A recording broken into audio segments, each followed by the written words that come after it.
Where on earth, fellow Kenyans, would you find the president and the deputy president pouring in different directions? Where? Tell me. Ulisikia wapi? I think it is only in South Sudan where we have Salva Kiir Mayardit and Riek Machar pouring in opposite directions, and actually in Kenya. This is not good for the country. And unlike in South Sudan, Kenya, we are lucky we don't have an armed struggle that's like is happening in South Sudan. But let us count ourselves lucky because we have a very peaceful and very patient president. Because were it not for him, I don't know what would be happening in this country.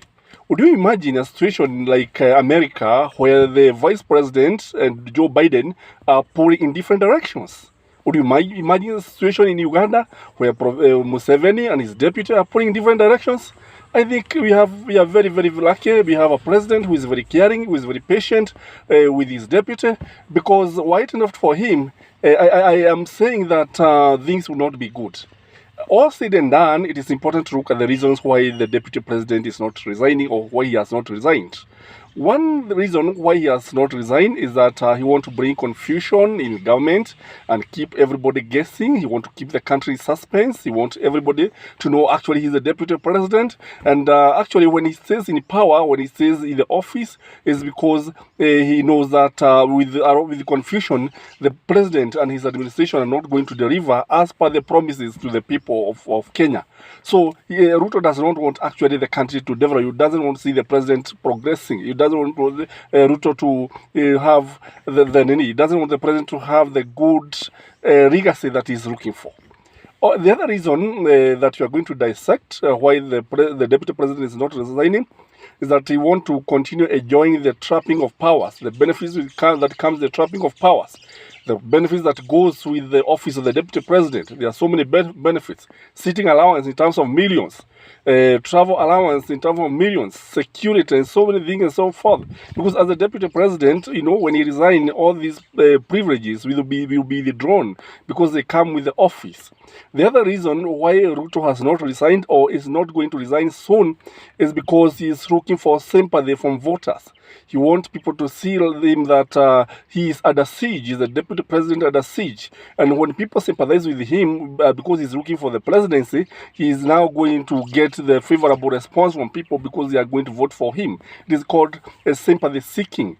The other reason why he's not resigning is because unlike Raila and his father, Ruto is not actually principled. He has no principles of his own. Remember Jaramogi, when actually he was actually rendered irrelevant in Kenyatta's government, the man resigned from the deputy presidency, and actually what happened, we know very well. We had another deputy president. Raila, when actually he was not satisfied with what happened in, I think, in Ford, Kenya, he moved out to NDP and actually he had to seek fresh mandate from the electorate.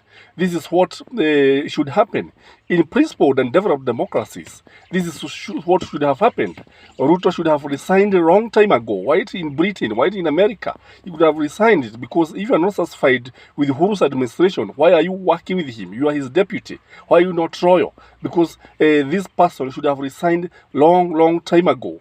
The other reason why he is not resigning is that unlike many principled leaders, he knows that when he resigns, that people are not going to listen to him like they are doing now. You know, as a deputy president, whenever he talks, people listen because, you know, this is the deputy president of the Republic of Kenya who is speaking, who is talking. And this person, you know very well that just like most elected leaders, you continue kimwarering and arrowing whatever that means. The country will continue losing billions and billions of money through corruptions. You know, corruption is most of these people who are corrupt are usually politicians. He is not different from those people because he has been actually accused of so many things. I don't want to enumerate these things because it is in public domain that there are issues that have been raised over this. So when he continues enjoying the tapping of powers, when he continues remaining in office, you know, there are so many benefits that you continue going into his office. All said and done, this is my take, that any time from February, Ruto may resign. because those who are in government are supposed to vacate their office from February, and actually this person may also resign. The latest he can resign, I think, is June 1st, because this time I think he has an excuse of saying that he has a responsibility of inviting the president in the Madaraka Day, and actually this may keep him in the office. But this is just a disguise. That is not the reason. I've enumerated the main reason. His resignation will be dramatic but inconsequential, because what will happen is that Ruto thinks that there will be a stampede in government when he resigns. Nothing like that is going to happen. What will happen, he will resign and start campaigning, and that is what he should have done long time ago. What I want to say is that Kenyans are peace-loving Kenyans, and we shall continue maintaining peace, whatever the case. Though the current opinion polls are indicating that Raila is likely to win, actually in the first round, this one doesn't mean that we shall not continue having peace. We shall continue enjoying peace, because Kenyans are resilient people. We love peace. But my fear, my worry is that this man, Ruto, may not concede defeat. Because when you listen to him recently, you have heard him saying, nyinyi mkiangalia, mnaona mimi mtu wa kunyang'anya ushindi. Do you think this man is going to resign the way he's talking? Do you think this man is going to concede defeat? I highly doubt. I highly doubt. So it is the high time he agrees that once defeated, twice shy. Not once beaten, twice shy. And he has to actually accept defeat, kwa sababu asiyekubali kushindwa sio mshindani.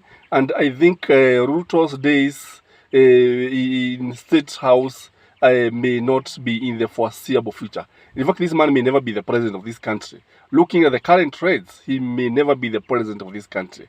So this is Gashi Skyman TV. If you are watching us for the first time, thank you very much for those who have subscribed. Thank you very much. Thank you. God bless you for those who are subscribing. And God bless you. God bless Kenya. Shalom.